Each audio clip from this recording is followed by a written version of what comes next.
Do I have your attention? Do I have your attention? Do I have your attention? Do I have your attention? Do I have your attention? Is you taking notes? Alrighty, you guys, so let's go over the meats here that we have for our meatballs. So what we have is 1 pound of ground chuck. You're going to use a half a pound of hot Italian sausage, a half a pound of mild Italian sausage, and this is 14 ounces of already cubed pancetta. If you can't find it cubed, go ahead and get the pancetta wherever you can find it, and you want to mince it so that you have about 1 cup's worth. We've just added in a half a cup of breadcrumbs, non-flavored, just plain breadcrumbs, and 1 cup of Parmigiano Reggiano. You guys, please don't use that stuff that comes in those plastic containers. You want really nice, fresh cheese. So we've also just added in 2 eggs to help bind them. And then, of course, you cannot have meatballs without flat leaf Italian parsley. It is a must. So what we're going to do now is we're just going to mix everything together. Now, as you guys notice, I didn't put any seasonings. No salt, no pepper, no seasonal, garlic powder, onion powder. We ain't doing all of that. And I'm going to tell you why. Y'all already know. I can't stand bland, non-seasoned food. But if you've never worked with Parmigiano Reggiano, if you've never worked with pancetta, then you will learn real quick at how salty both of those things are. And not only that, because you're using Italian sausage, mild and spicy, there is going to be way more than enough salt than what you're already going to need to begin with. Trust me, you don't need to add any salt. You don't need to add any pepper. You don't have to add anything. Because of the meats that you've chosen to put into this and adding in that fresh cheese, that parsley, the Italian sausage, the mild sausage, the 2 eggs, the breadcrumbs, I promise you, these meatballs are flavor overload. Trust me when I tell you. Now, it is really important that you guys make sure that you are thoroughly mixing this up, because you want to make sure that every single meatball has a bite of that pancetta. You want to make sure that every meatball has little bits and pieces of that pancetta mixed through and through. You guys, this is one of those type of recipes where I can look at the meat raw and it just looks so appetizing to me. It's just, you can see how much flavor is in it. You can see all of the cheese, the breadcrumbs. I mean, it's absolutely fabulous.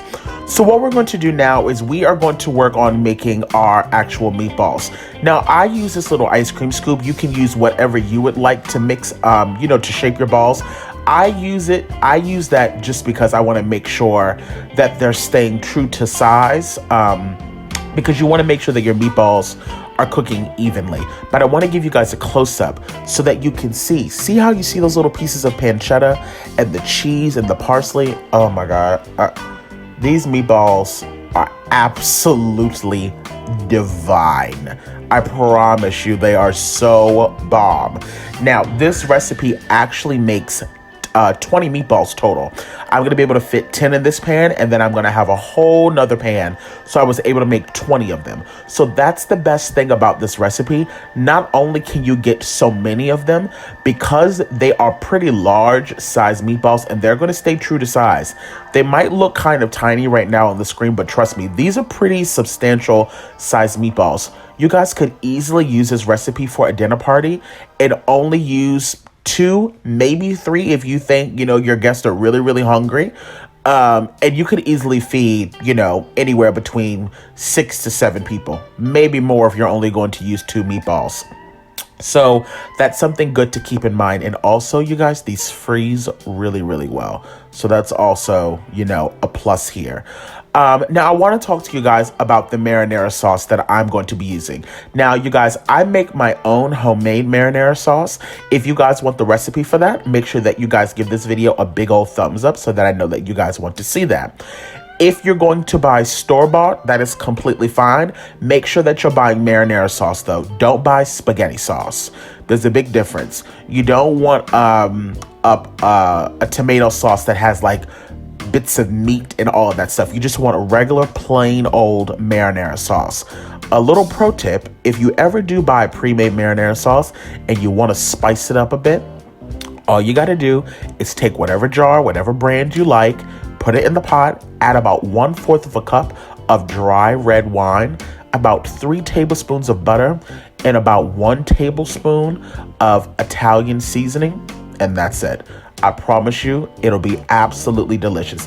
And it just brings it up a notch. That wine truly does, do something to it. Let it simmer on a really, really low simmer, you guys, for about an hour, and I promise you, it'll be everything, honey.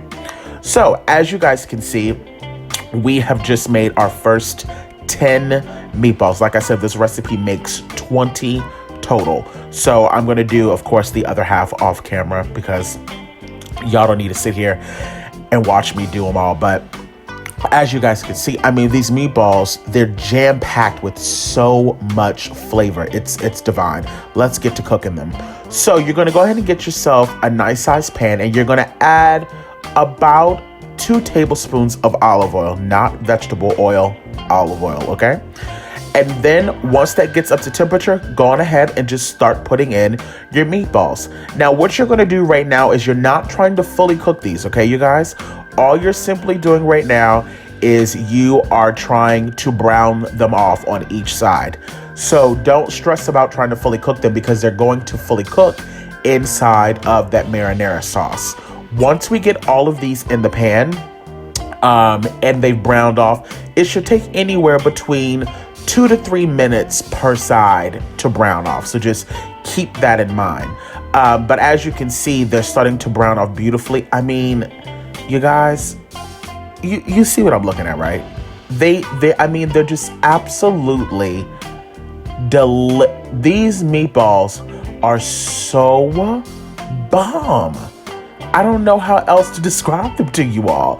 And make sure, you guys, that you don't have your temperature up too high. You don't want to burn them. You don't want to dry them out. Like I said, you're not trying to fully cook them. This is simply just browning them off.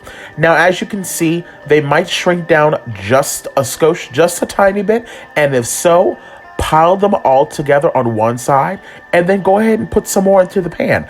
I'm only going to make about 12 for this particular recipe. The rest of mine I'm going to freeze. But as you can see, I could fit 2 more in the pan and that's completely fine. Just repeat the process.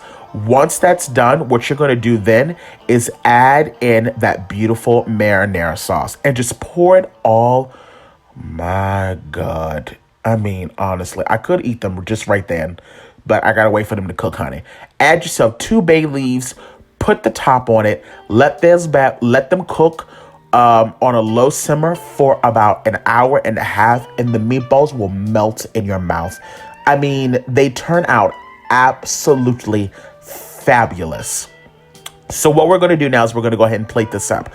So what I did was I cooked off some al dente spaghetti noodles. I can't stand no soggy pasta. Don't overcook your noodles, people.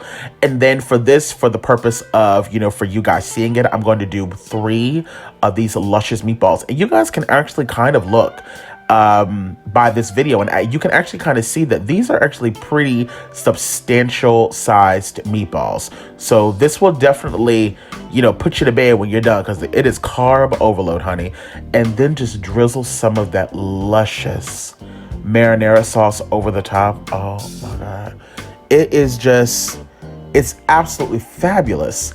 And then you're going to top it off with some of that flat leaf parsley. And then after that, what we're going to do is we're going to also use a little bit of that leftover Parmigiano Reggiano cheese. I'm telling you, get the fresh cheese. It's going to make the biggest difference, I promise you.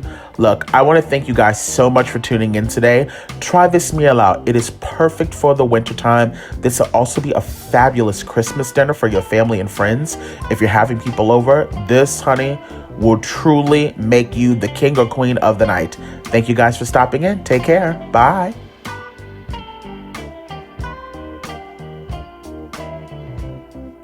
Simply Food by TY.